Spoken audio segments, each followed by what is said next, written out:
जय हिंद साथियों, genius study world में आप सभी का स्वागत है। और आज हम लेके आए हुए हैं अध्याय 1 प्रकाश का प्रवर्तन के चैप्टर 1 में से आपको प्रकाश के बारे में, किरण के बारे में और दर्पण के बारे में, समतल दर्पण, अवतल दर्पण के बारे में बात कर लिए हैं और पिछले वीडियो में हमने बना भी दिए हैं। अगर कोई दिक्कत है तो जाकर उस वीडियो को देखें और एक बार में नहीं समझ में आ रही है 2 बार देखें, 3 बार देखें और उसको नोट करें। इस प्रकार आपको समझ में आएगा। और नहीं आ रहा है तो आप कमेंट बॉक्स में आप मैसेज कर सकते हैं। हम कोशिश करेंगे कि और बेहतर से बेहतर आपको समझाने का प्रयास करेंगे। चलते हैं वीडियो की ओर। आज बात करने वाले हैं, इस टॉपिक का नाम है किरण आरेख का नियम। क्या है किरण आरेख का नियम? हमने दर्पण पढ़ा दिया। दर्पण का मानिए तो ये एक हार्ट है। जब तक इस हार्ट को यानी किरण आरेख के नियम को नहीं समझिएगा तब तक आप कहाँ पर कैसा प्रतिबिंब बनेगा, कौना पर कौन जगह कैसा प्रतिबिंब बनेगा समझ में नहीं आएगा। इसलिए इस नियम को पढ़ना जरूरी है। और ये नियम 4 प्रकार की है किरण आरेख के नियम। पहले का नियम क्या कहता है कि जब कोई प्रकाश की किरण दर्पण के मुख्य अक्ष के समानांतर आपतित होती है तो परावर्तन के बाद अवतल दर्पण में फोकस से होकर जाती है और उत्तल दर्पण में फोकस से निकलती हुई महसूस होती है।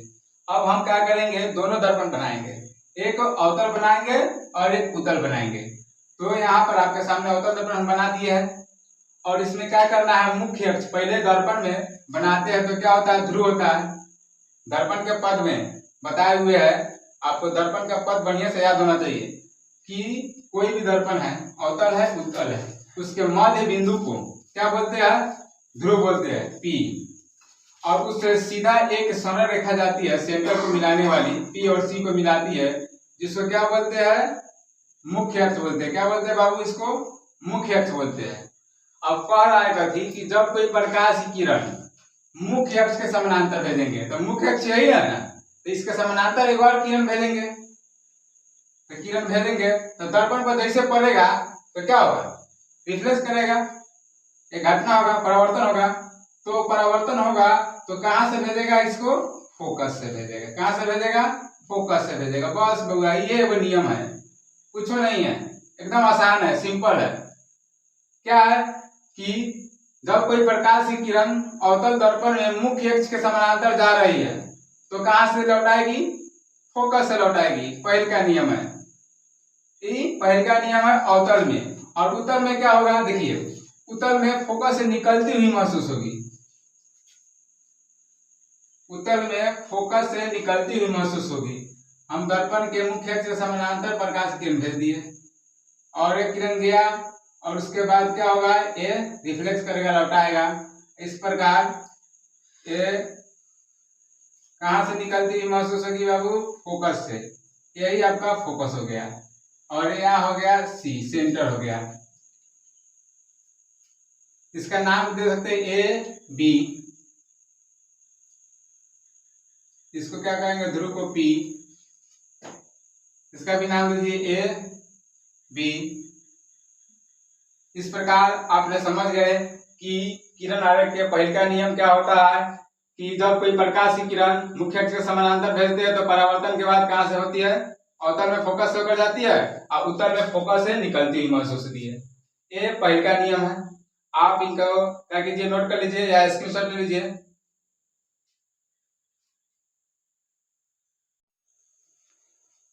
आप लोग पहले का नियम का स्क्रीनशॉट ले लेंगे। अब दूसरा का नियम है, उसके बारे में बात करेंगे।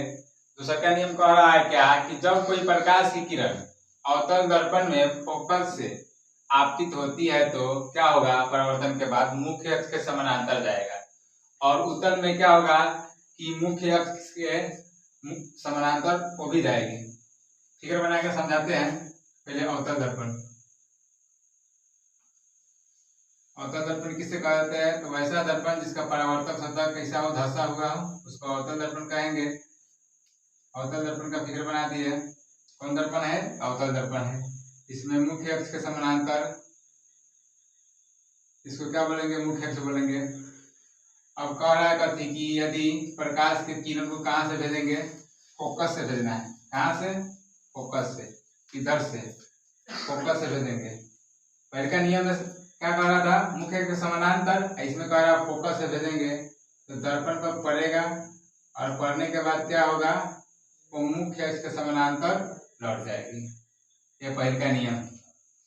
क्या कह रहा है कि जब कोई प्रकाश की किरण कहाँ से भेजेंगे, फोकस से भेजेंगे। ये फोकस है, फोकस से भेजेंगे और एक केंद्र हो गया, तो फोकस से भेजेंगे तो क्या होगा, मुख्य अक्ष के समानांतर लौट आएगी। ये दूसरा का नियम है, इसको बोलेंगे अवतल दर्पण। कौन दर्पण है, अवतल। कौन दर्पण है बाबू, अवतल दर्पण। इसको नोट करना है, लिखना है नाम भी। उसके बाद उत्तल दर्पण का फिगर बनाएंगे। उत्तल दर्पण का फिगर बनाएंगे। जानते हैं कि जब भी दर्पण बनता है तो दर्पण के दाईं ओर क्या करते हैं, पेंटिंग करते हैं। तो ये उत्तल दर्पण है, तो उत्तल दर्पण के दाईं ओर इसका फोकस होता है और सेंटर होता है। इसमें मुख्य अक्ष लेंगे, वो मुख्य अक्ष, इसको बोलेंगे P, और यहाँ बोलेंगे फोकस, यहाँ बोलेंगे C। और जब इसमें हम फोकस से क्या करेंगे, किरण को भेजेंगे,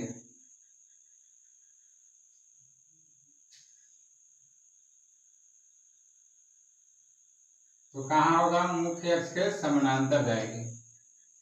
क्या होगा, मुख्य अक्ष के समानांतर जाएगी। इस दर्पण का नाम दे दीजिए MN। उसके बाद इसका भी नाम दे दीजिए MN, M और N। किरण का नाम दे दीजिए A और B। किरण है, जो किरण जा रही है उस किरण का नाम दे दीजिए A, B और C, इसका नाम दीजिए C। देखिए फिर से एक बार, दूसरा का नियम किरण का क्या कहता है कि जब कोई प्रकाश की किरण को अवतल दर्पण में फोकस से भेजेंगे, तो ये अवतल दर्पण है, कहाँ से भेज रहे हैं, फोकस से भेज रहे हैं। कहाँ से जा रहा है किरण, फोकस से जा रहा है, तो फोकस से जाकर कहाँ पड़ेगा, दर्पण पर, और दर्पण में पड़ेगा तो कैसे हो जाएगा, ये मुख्य अक्ष के समानांतर लौटा देगी। ये पहले का नियम है। उसका दूसरा कह रहा है कभी उत्तल में, यदि प्रकाश की किरण को कहाँ फोकस से भेजेंगे तो क्या होगा, मुख्य अक्ष के समानांतर लौट आएगी। अच्छा बच्चों ठीक है, ये दूसरा का नियम है, इसको नोट कर लीजिए या आप लोग स्क्रीनशॉट मार लीजिए।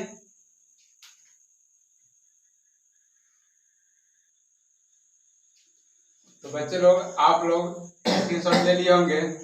चलते हैं नेक्स्ट नियम की ओर, यानी दो नियम बता दिए, तीसरा का नियम की ओर ही बात करेंगे और चौथा नियम, दोनों साथ में बात करेंगे। तीसरा का नियम क्या कह रहा है कि जब कोई प्रकाश की किरण अवतल दर्पण में वक्रता केंद्र पर, कहाँ, वक्रता केंद्र पर आपतित होती है अथवा उत्तल दर्पण में वक्रता केंद्र पर आपतित होती है, तो क्या होता है कि विपरीत दिशा में लौट जाती है। क्या होता है, विपरीत दिशा में लौट जाती है। तो हम एग्जाम्पल बताएंगे, पहले अवतल दर्पण में लिखकर बताते हैं, बनाते हैं अवतल दर्पण।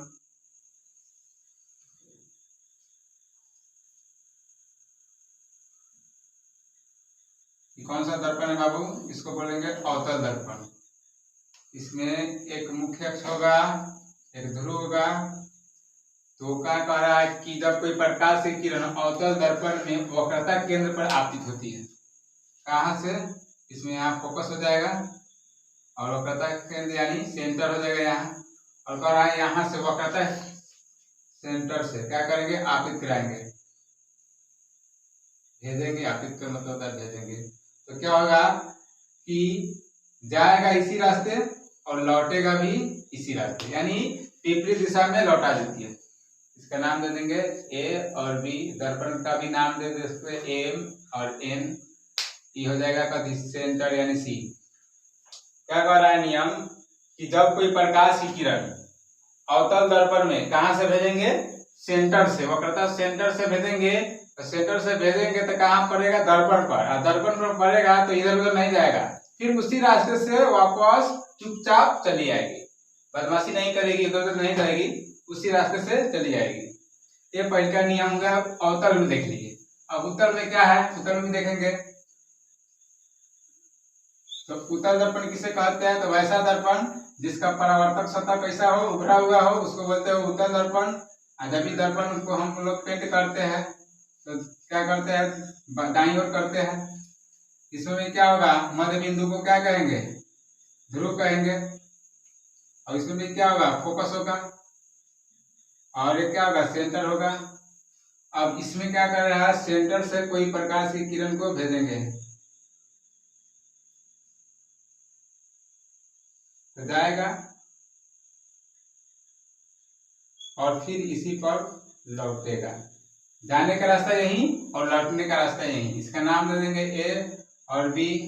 दर्पण का नाम दे दीजिए एम एन, जो नाम रखना है, ए बी सी डी जो भी नाम रख सकते हैं। ये मुख्य अक्ष है, इसको एक्स मान सकते हैं। नियम समझे, क्या कह रहा है कि जब कोई प्रकाश की किरण कहां से, सेंटर से भेजेंगे तो उसी पथ पर विपरीत दिशा में लौट जाती है अवतलों में। और उत्तलों में क्या होता है कि जब हम सेंटर से भेजेंगे तो क्या होगा, उसी दिशा में लौट जाएगी, इधर उधर नहीं जाएगी। एक आपका तीसरा का नियम है। एक कौन सा नियम है, एक तीसरा का नियम का एग्जाम्पल है। और चौथा नियम का एग्जाम्पल हम बता रहे हैं।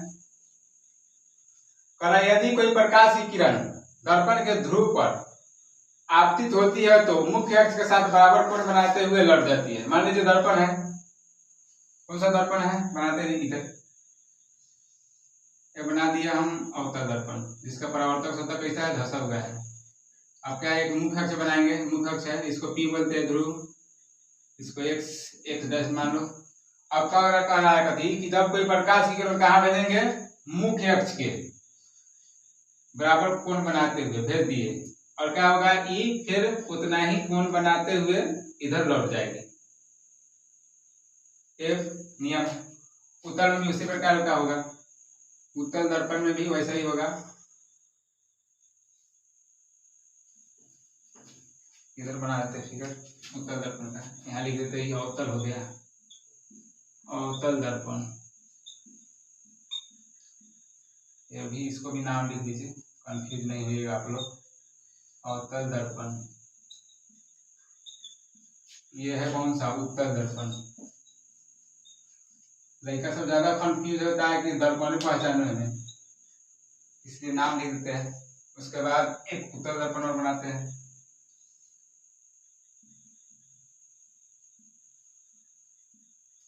ये मुख्य अक्ष है, यहाँ पर F होगा, यहाँ C होगा।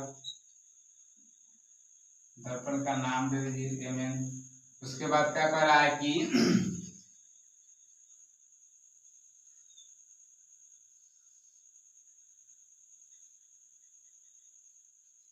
क्या कर रहा है कि दर्पण है, देखो यदि कोई प्रकाश की किरण कहाँ पड़ेगा, ध्रुव पर, यही ना ध्रुव है, यहाँ पर पड़ेगा तो क्या होगा कि आपतित होती है तो क्या होगा, मुख्य अक्ष के साथ क्या होगा, बराबर कोण बनाते हुए लौटा देंगे। जितना डिग्री से हम कहाँ पर, ध्रुव पर हम प्रकाश की किरण भेजेंगे, ये दर्पण है, ये मुख्य अक्ष है, ये ध्रुव है, इस पर जितना डिग्री से हम भेजेंगे, जय डिग्री पे भेजेंगे उतना ही डिग्री क्या करेगा, कोण बना के लौटा देगा। बस यही नियम है, ये चारों नियम है।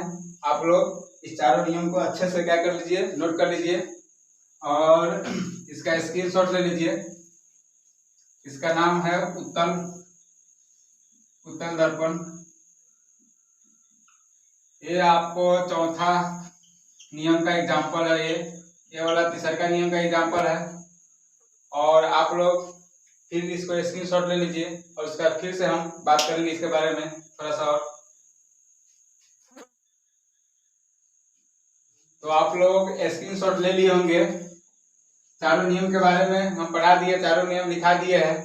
फिर से एक बार फिगर के द्वारा आपको रिवाइज करना चाहूंगा। क्या पहले का नियम क्या होता है कि मान लीजिए दर्पण है, अवतल बनाते हैं, दर्पण अवतल दर्पण, अवतल दर्पण है। इसमें क्या होगा, मध्य बिंदु होगा जिसको ध्रुव बोलते हैं, एक मुख्य अक्ष जाएगा जो C और F को P को मिलाता है, इसको बोलते हैं मुख्य अक्ष। इसका नाम लीजिए x डैश, दर्पण का नाम लीजिए M और N। क्या कहता है पहले का नियम कि जब कोई प्रकाश किरण कहाँ भेजेंगे, मुख्य अक्ष के समानांतर भेजेंगे तो क्या होगा, वो फोकस से होकर जाएगा। ये पहले का नियम है। दूसरा का नियम क्या कहता है, इसके विपरीत कि जब कोई प्रकाश किरण कहाँ से, फोकस से भेजेंगे और मुख्य अक्ष के समांतर जाएगा। पहले का नियम याद है तो दूसरा का नियम याद हो गया, कोई बड़ा बात नहीं है, क्योंकि उसी का क्या विपरीत है।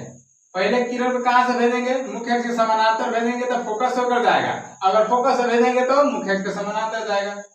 उसके बाद फिर दूसरा का नियम क्या है कि अगर प्रकाश की किरण को कहां से भेजेंगे, सेंटर से, यानी वक्रता केंद्र से भेजेंगे, तो वक्रता केंद्र से प्रकाश की किरण भेजेंगे कहां पड़ेगा, दर्पण पर, और दर्पण पर पड़ेगा तो इधर उधर भटकेगा नहीं, फिर जिस रास्ते से जाएगा उसी रास्ते से रिटर्न आ जाएगा। पहले का नियम यानी दूसरा का नियम, सॉरी पहले का नियम बता दिए, दूसरा का नियम नहीं, तीसरा का नियम है बाबू। दूसरा का नियम तो होता है कि जब कोई प्रकाश की किरण जाएगा और मुख्य अक्ष के समानांतर तो फोकस से भेजेगा, और दूसरा का क्या था, फोकस से जाएगा तो मुख्य अक्ष के समानांतर भेजेगा। तीसरा का नियम है कि सेंटर से भेजेंगे तो जाएगा उसी रास्ते चला आएगा। और चौथा नियम क्या कहता है कि जब कोई प्रकाश की किरण को कहां से, ध्रुव के पास जितना डिग्री कोण पर भेजेंगे उतना ही डिग्री कोण बनाकर लौटाएगी। बस यही नियम है, कुछ नहीं है, समझिए, समझने वाले के लिए कुछ नहीं है। इन्हीं के साथ आज का वीडियो यहीं तक, मिलते हैं नेक्स्ट वीडियो के साथ। बाकी आप लोगों से रिक्वेस्ट है कि वीडियो को ज्यादा से ज्यादा शेयर करें, देखें और समझें। जय हिंद, जय भारत।